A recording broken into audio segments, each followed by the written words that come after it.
예, 자, 느헤미야 7장 읽을 차례입니다. 자, 느헤미야 7장은 이제 성벽이 건축된 이후의 이야기죠. 자, 7장 1절입니다. 성벽이 건축됨에 문짝을 달고 문지기와 노래하는 자들과 레위 사람들을 세운 후에 내 아우 하나니와 영문의 관원 하나냐가 함께 예루살렘을 다스리게 하였는데, 하나냐는 충성스러운 사람이요 하나님을 경외함이 무리 중에서 뛰어난 자라.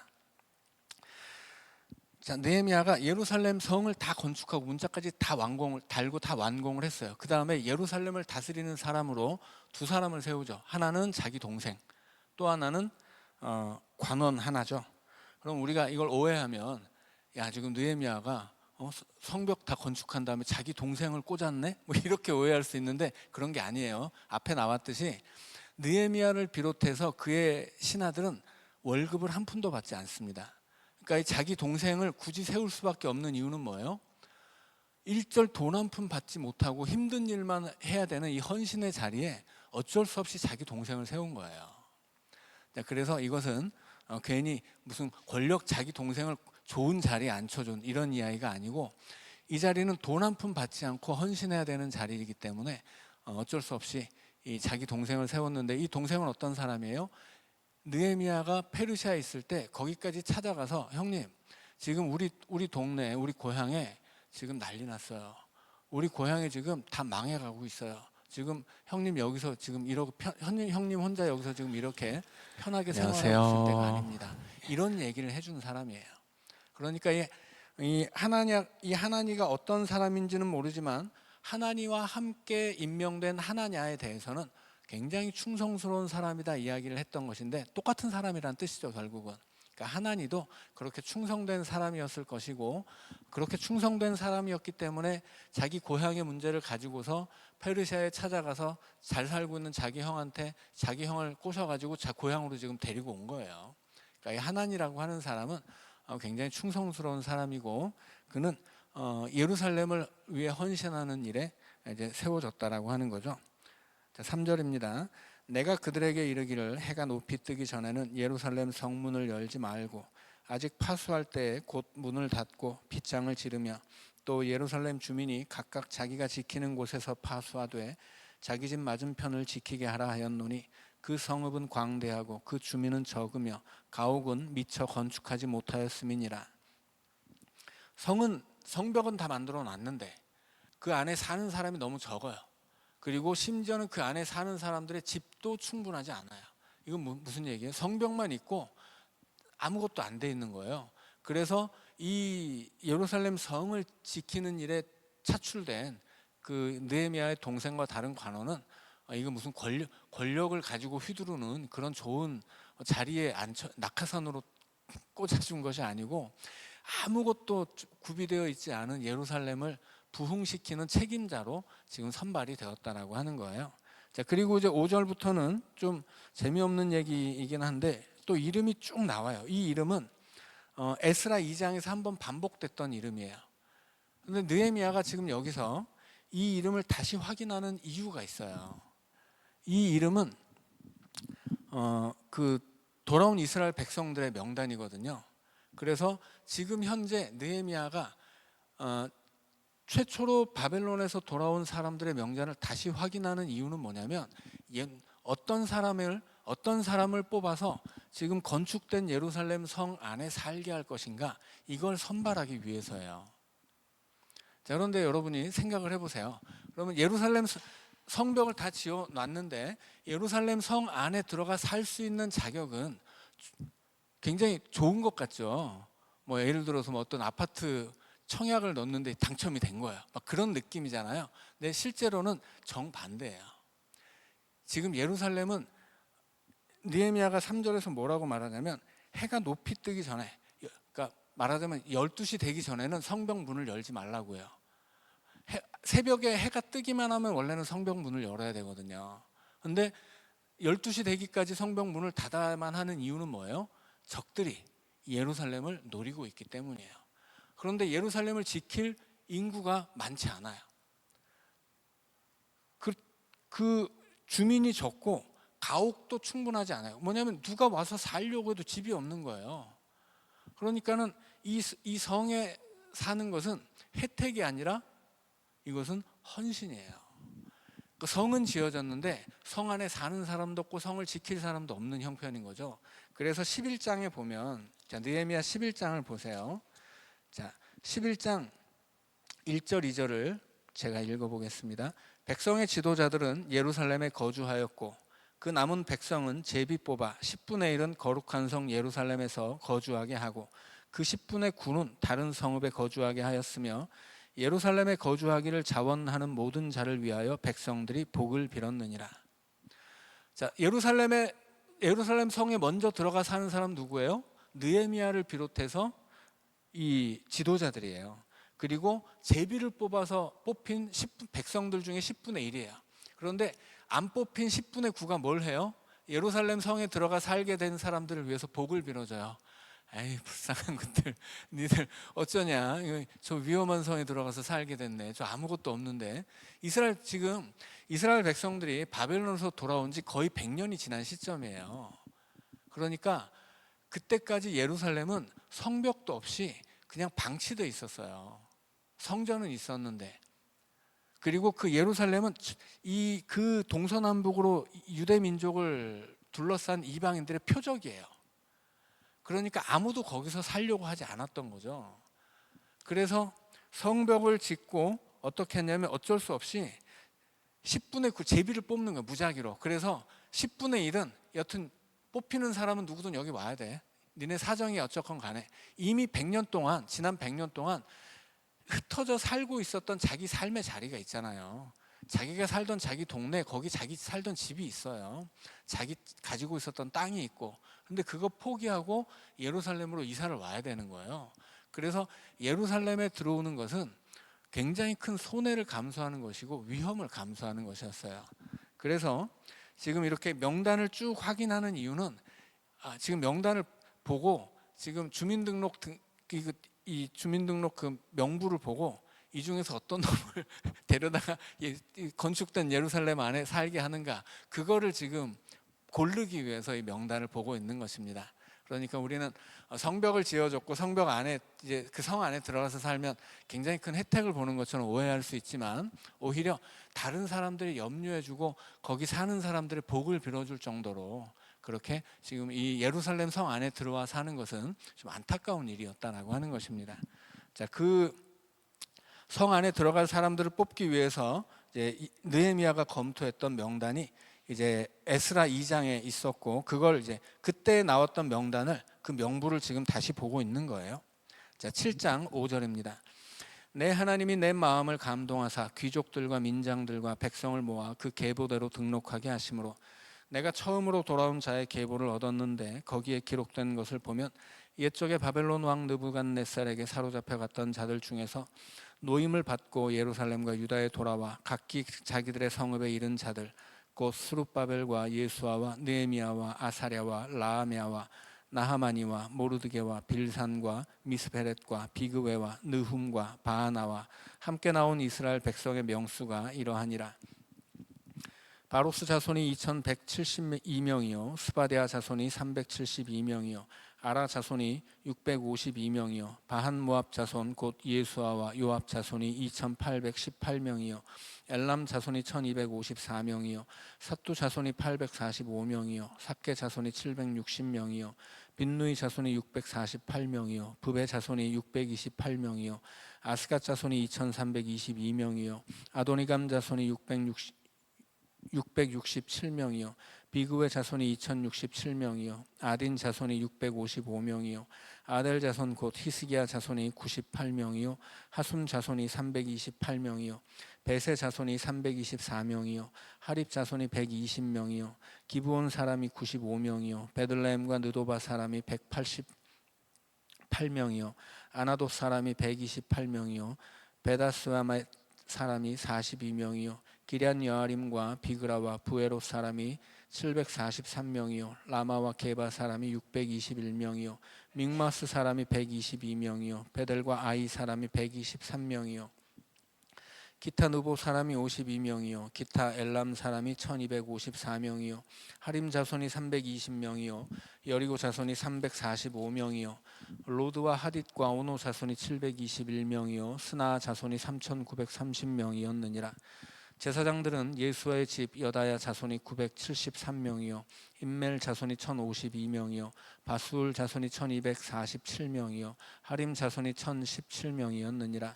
레위 사람들은 호두야 자손 곧 예수아와 감미엘 자손이 74명이요 노래하는 자들은 아삽 자손이 148명이요 문지기들은 살룸 자손과 아델 자손과 달문 자손과 악굽 자손과 하디다 자손과 소베 자손이 모두 138명이었느니라. 느드님 사람들은 시하 자손과 하수바 자손과 답바옷 자손과 게로스 자손과 시아 자손과 바돈 자손과 르바나 자손과 하가바 자손과 살메 자손과 하난 자손과 깃델 자손과 가할 자손과 르아야 자손과 르신 자손과 느고다 자손과 갓산 자손과 우사 자손과 바세아 자손과 베세 자손과 무우님 자손과 느비스심 자손과 박북 자손과 하그바 자손과 할훌 자손과 바슬릿 자손과 무히다 자손과 하르사 자손과 바르고스 자손과 시스라 자손과 데마 자손과 느시아 자손과 하디바 자손이었느니라. 솔로몬의 신하의 자손은 소대 자손과 소베렛 자손과 부리다 자손과 아얄라 자손과 다르곤 자손과 깃델 자손과 스바디아 자손과 핫딜 자손과 보게렛 하스바임 자손과 아몬 자손이니 모든 느비님 자랑과 솔로몬의 신하의 자손이 392명이었느니라. 자, 느디님 사람과 솔로몬 신하의 자손이 같이 나오죠. 쌍으로. 자, 그래서 이 사람들은 같은 부류의 사람들이라는 뜻이에요. 느비님 자손은 누구예요? 옛날에 여호수아 시대에 기브온에 살던 기브온 족속들이 거짓으로 거짓말해서 이 평화 조약을 맺고 종이 되기로 하죠. 그래서 성전에서 레위 사람들을 섬기면서 물 깃고 나무 패는 일을 하기로 했던 사람들이 느디님 사람들이에요. 그래서 이 레위인들의 종이죠. 그런데 똑같은 사람들이 누구냐면 솔로몬의 신하들이에요. 그래서 이 사람들은 솔로몬 시대에 솔로몬이 전쟁을 통해서 포로로 잡아왔지만 이스라엘 백성이 되기로 약속하고 이스라엘에서 종노릇하던 사람들이에요. 그래서 같은 방식으로 이스라엘 백성들이 된 사람들이기 때문에 느디님과 솔로몬 자손들은 하나의 세트로 묶어서 이야기를 하는 것입니다.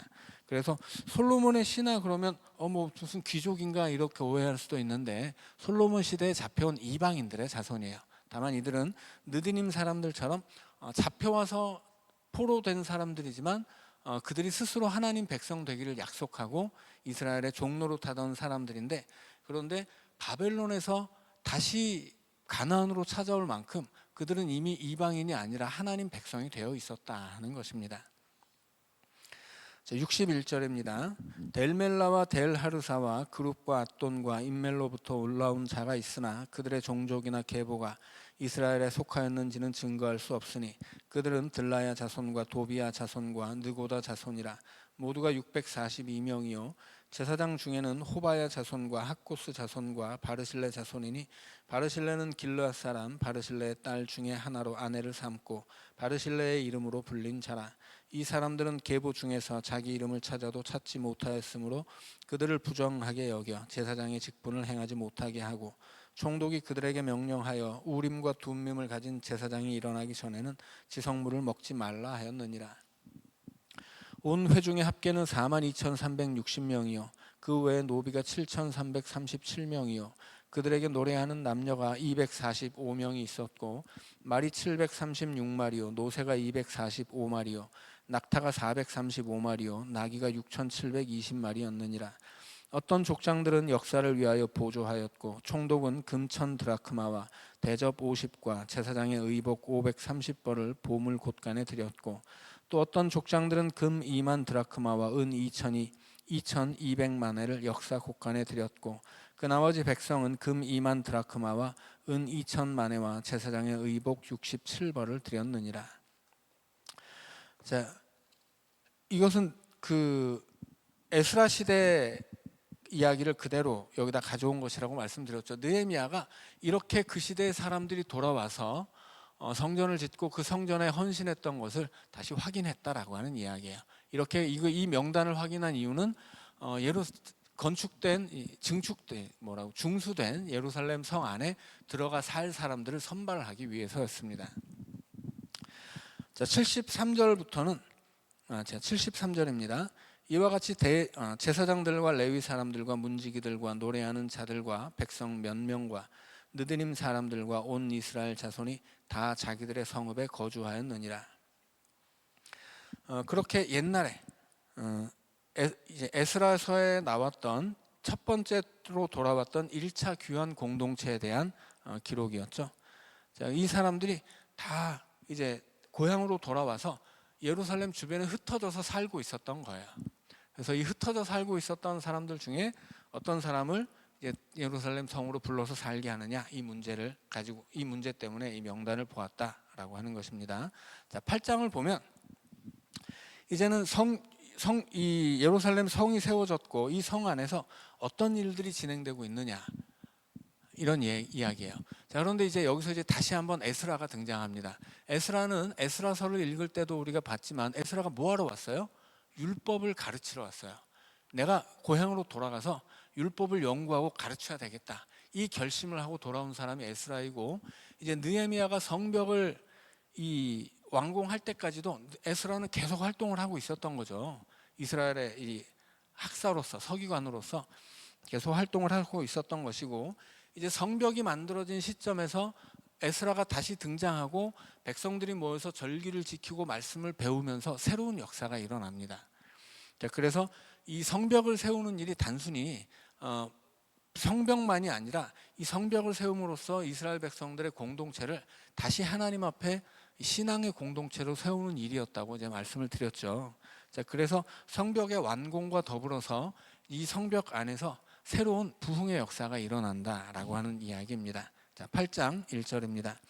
이스라엘 자손이 자기들의 성읍에 거주하였더니 일곱째 달에 이르러 모든 백성이 일제히 수문 앞 광장에 모여 학사 에스라에게 여호와께서 이스라엘에게 명령하신 모세의 율법책을 가져오기를 청하매, 일곱째 달 초하루에 제사장 에스라가 율법책을 가지고 회중 앞 곧 남자나 여자나 알아들을 만한 모든 사람 앞에 이르러 수문 앞 광장에서 새벽부터 정오까지 남자나 여자나 알아들을 만한 모든 사람 앞에서 읽음에 뭇 백성이 그 율법책에 귀를 기울였는데, 그때 학사 에스라가 특별히 지은 나무 강단에 서고 그의 곁 오른쪽에 선 자는 mat디랴와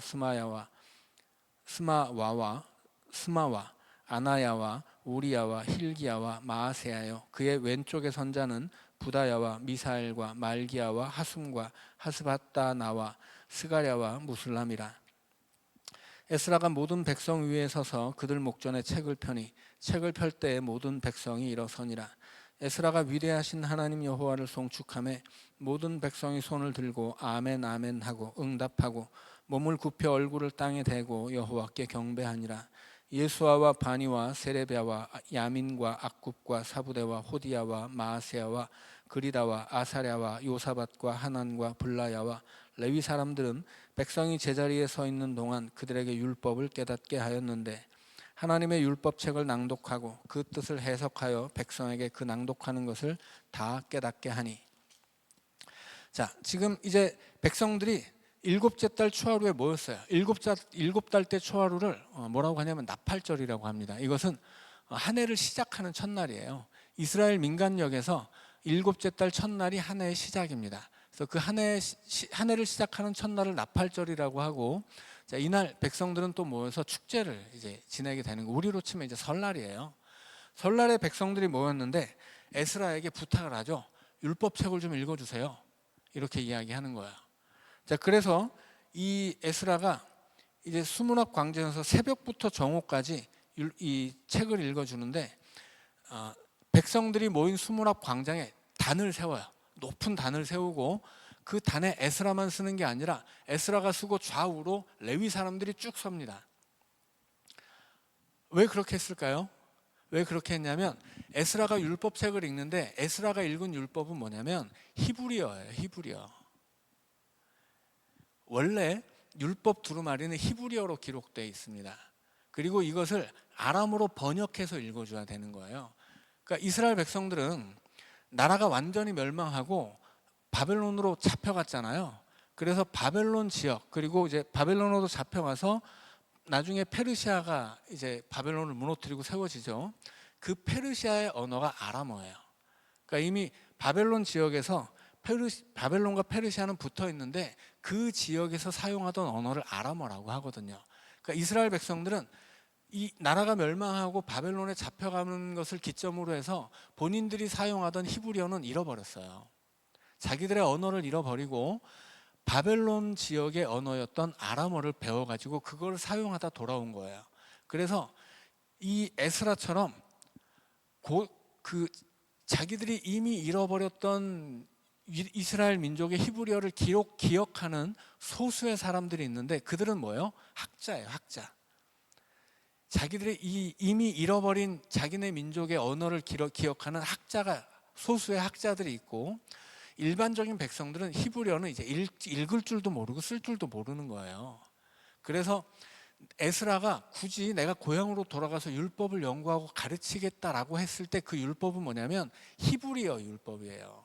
그러니까 이 히브리어가 이스라엘 자신들의 그 고유 언어인데 이 언어와 문자를 잃어버렸기 때문에 이걸 기억하고 연구하는 에스라가 이 히브리어의 전통이 끊어지지 않도록 내가 가서 계속 연구하고 후대에게 이걸 이어가게 하겠다, 이걸 작정하고 온 거예요. 그리고 에스라로부터 그 히브리어 율법을 배운 사람들이 누구냐면 바리새파예요. 여기서는 이제 학사라고 돼 있는데 그 8장 1절에 보면 학사라는 말에 각주가 붙어 있죠. 2번 각주가 붙어 있고 그 각주를 밑에서 확인하면 서기관이라고 돼 있어요. 자, 서기관이 복음서 보면 그 예수님의 반대편에 섰던 바리새파의 대장들이 누구냐면 서기관이죠. 그래서 이 에스라가 서기관이었고, 서기관은 말하자면 그냥 학자, 그 히브리어 율법을 연구하는 학자예요. 그래서 이 히브리어 율법을 알고 있었던 에스라가 히브리어로 율법을 읽어주는 거예요. 하나님의 말씀은 히브리어로 주어진 것이기 때문에 에스라는 히브리어로 율법을 읽어줍니다. 그런데 일반 백성들은 아람어밖에 모르잖아요. 전혀 알지를 못하는 거예요. 그래서 어떻게 되는 거예요? 에스라가 옆에 레위인을 세웠어요. 레위인을 세워서 이 레위인들의 역할은 뭐예요? 번역을 해주는 거예요. 번역을.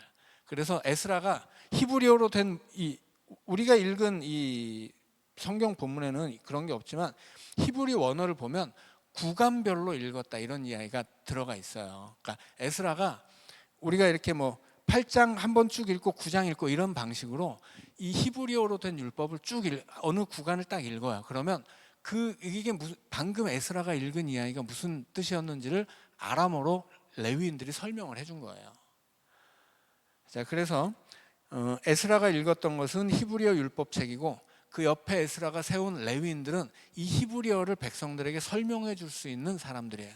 그래서 에스라의 임무는 히브리어로 낭독해 주는 것, 그리고 이 레위인들의 임무는 그것을 번역해서 백성들이 알 수 있게 해주는 것이었다라고 하는 거죠. 자, 9절입니다.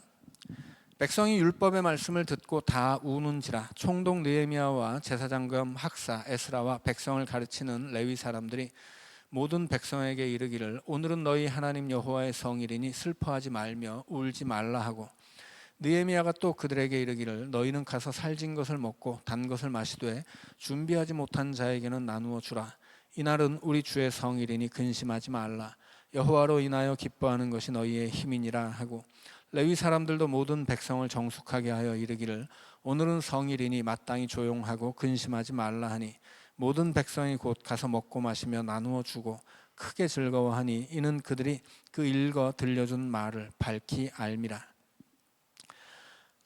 자, 원래 이 히브리어 율법은 뭐예요? 기록된 하나님의 말씀이에요. 이걸 히브리어로 읽어줬어요. 그리고 들려준 말은 뭐예요? 번역해서 들려준 아람어 율법인 거죠. 자, 그래서 히브리어로도 듣고, 이 히브리어는 뭐예요? 하나님이 출애굽 시대 모세를 통해서 직접 알려주셨던 그 말씀이에요. 그러니 얼마나 감격스러워요. 알아듣지는 못해도 이거 하나님이 주셨던 그 말씀 그대로인 거예요, 히브리 언어는. 그리고 그것이 어떤 뜻인지를 모르니까 아람어로 또 번역을 해서 배우고, 백성들이 그렇게 하나님의 말씀을 듣고 배워서 너무 감격했다고 하는 거죠. 그래서 그 말씀을 듣고 막 우는 거예요. 근데 오늘은 즐거워해야 되는 새해 첫날인데 니네가 하나님 말씀 듣고 이렇게 너무 울면 되겠느냐.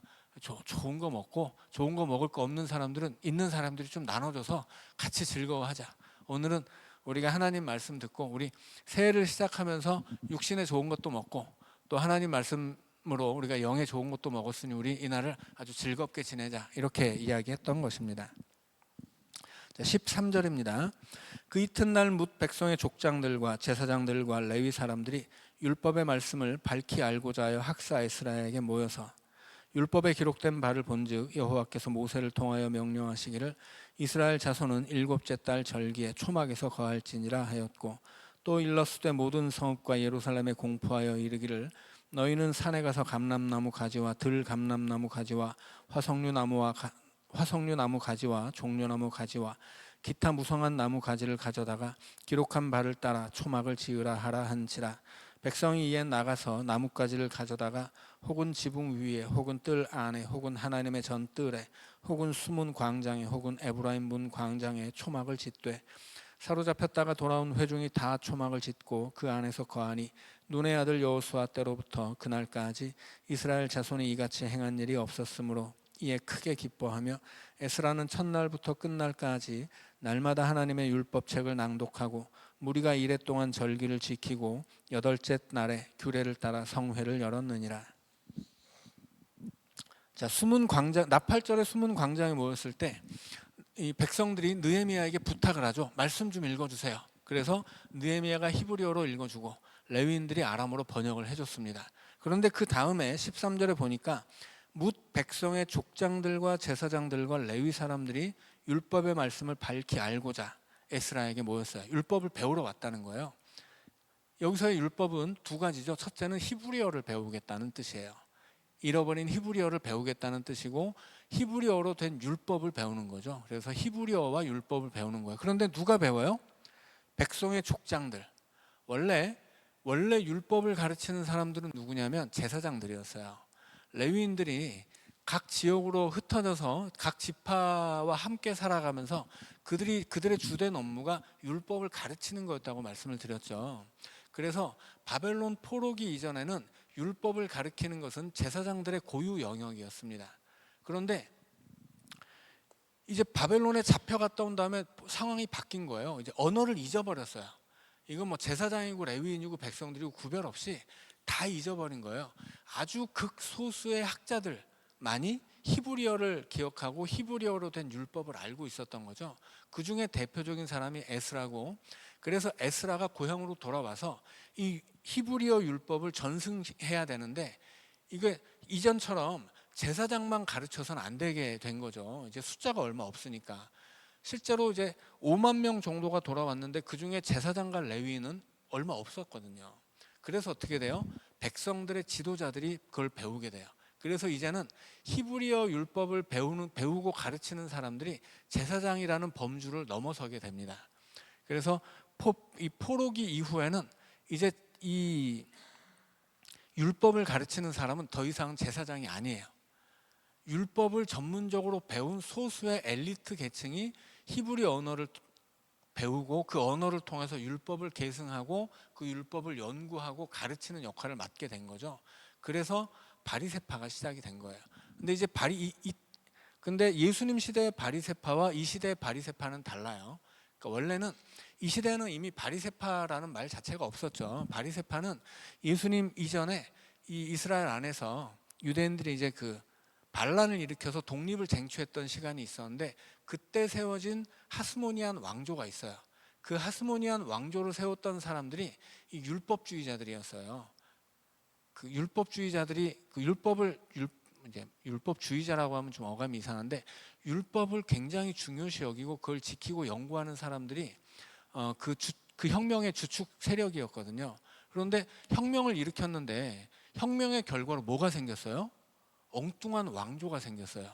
이스라엘의 왕조는 다윗 왕조밖에 없거든요. 하나님이 다윗 언약을 통해서 다윗 왕조에게 언약을 주셨는데 이 율법을 지키려는 사람들이 혁명을 일으켜서 독립을 쟁취했는데 엉뚱한 놈들이 왕조를 세운 거예요. 그래서 이 왕조는 다윗 왕조가 아니었기 때문에 율법을 중요시 여겼던 이 혁명 세력들이 결별하게 돼요. 왕조와 그 실제적인 권력을 가진 이 이스라엘의 왕조와 그리고 이 율법적인 원칙을 지키려는 율법을 중시했었던 그 혁명의 주축 세력들이 갈라지게 돼요. 그 갈라져서 권력을 버리고 우린 율법의 원칙을 지키겠다고 했었던 사람들이 바리새파예요. 그런데 바리새파가 변질되는 거죠. 그러니까 원래 바리새파는 이스라엘 백성들에게 굉장히 존경받는 그룹이었어요. 그들은 이 이스라엘이 잊어버린 히브리 언어를 연구하고 배우고 그 율법을 계속 백성들에게 가르칠 뿐 아니라 그 율법을 모범적으로 지키는 사람들이었거든요. 그런데 이 혁명을 통해서 권력을 쟁취한 권력자들은 뭐예요? 나중에는 로마에 협조를 해요. 자기네 권력을 지키기 위해서. 그게 누구냐면 사두개파예요. 그래서 이 하스모니안 왕조라고 하는 혁명을 통해서 세워진 왕조는 이 정치 권력을 가질 뿐 아니라 대제사장의 임명 권한을 갖습니다. 그러니까 이 정치뿐 아니라 이 그 종교적인 권력까지 함께 가져버린 거예요. 그러니까 이거는 이스라엘 사람들에게는 율법적으로 완전히 틀린 이야기였고, 같이 힘을 합쳐서 로마로부터 이 그리스로부터 독립을 쟁취했는데 엉뚱한 놈들이 권력을 차지하고 그 권력으로 오히려 우리가 함께 지켜야 할 율법을 어기고 있는 거죠. 그래서 나온 그룹이 바리새파였단 말이에요. 그리고 이 바리새파 사람들은 자기들의 시조를 에스라로 봅니다. 그래서 최초의 바리새인이 에스라라고 주장을 하는 거예요. 그런데 바리새파라는 그룹 자체가 워낙에 그 권력에 대한 미련을 버리고 율법 하나님의 말씀을 철저히 지키겠다고 하는 사람들이었기 때문에 원래는 백성들에게 굉장히 존경받는 그룹이었고, 실제적으로도 예수님 시대에도 로마의 편에 서서 자기들의 권력을 유지하고 있었던 사두개파와 적대적인 관계를 가지고 있어요. 그래서 바리새파는 민족주의자들이었다면 사두개파는 이 친일파처럼 친로마주의자들이었거든요. 그러나 그들이 가지고 있었던 율법이 이제 그 시대에 변질되고 율법주의로 빠져들었기 때문에 예수님의 반대편에 서게 된 거죠. 그러나 이 율법주의자들은 원래는 그렇게 이스라엘 역사 안에서 굉장히 그 건강한 그룹이었고 유대인들로부터 굉장히 큰 존경을 받는 사람들이었어요. 그리고 그들의 시조가 에스라이고, 에스라가 그렇게 이 히브리 언어를 잊어버리지 않고 그것을 계속 연구하고, 왜냐하면 이게 연구가 필요했던 이유 중에 하나는 또 뭐냐면, 말씀드렸듯이 히브리 언어에는 모음이 없어요. 모음이 없다는 건 뭐예요? 모음으로 기록되지 않고 자음만 기록돼 있어요. 그러니까 이 히브리 언어를 연구하는 에스라는 그 모음이 없는 자음밖에 없는 히브리 언어를 그 모음을 다 기억하고 있었다는 거예요. 이걸 어떻게 발음해야 되는지, 그 발음을 나중에 잊어버렸기 때문에 결국은 히브리어를 헬라어로 번역해서 성경을 기록하는 70인역이라는 그 번역본이 나오게 되거든요. 그러니까 이 에스라라고 하는 학자가 얼마나 이 히브리어의 진심이고 이것이 히브리어가 얼마나 어려운 언어였는지를 알 수가 있는 거죠. 모음이 없는 언어니까 이거는 일일이 단어 하나하나를 다 기억하고 다 알고 있어야 되는 거예요.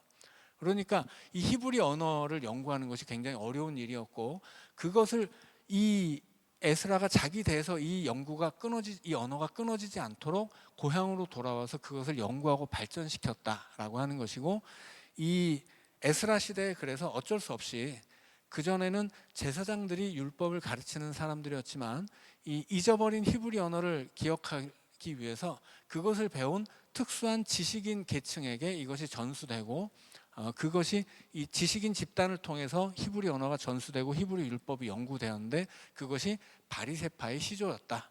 그래서 바리새파는 굉장히 이스라엘 역사 안에는 엄청난 지식인 계층일 뿐 아니라 그 율법을 위해 헌신하던 그룹이었고, 이스라엘 역사 안에서는 한 번도 권력을 탐해 본 적이 없는 권력에 초연한 정말 그야말로 에스라의 마음을 이어받은 학자들이었는데, 예수님 시대에 와서 이것이 율법주의로 흐르면서 결국 예수님의 반대편에 서게 되었다라고 하는 것입니다. 너무 설명이 길었네요. 자, 그러나 뭐 이런 옛날 얘기들이 재미있죠. 뭐 이런 시간이 아니면 언제 배우 이런 얘기를 제가 설교 시간에 할 수는 없잖아요. 설교가 공부 시간이 아니기 때문에. 그래서 뭐 이럴 때 배워 놓으면 큰 상식이 되겠습니다. 자, 오늘은 여기까지 하고 마치죠.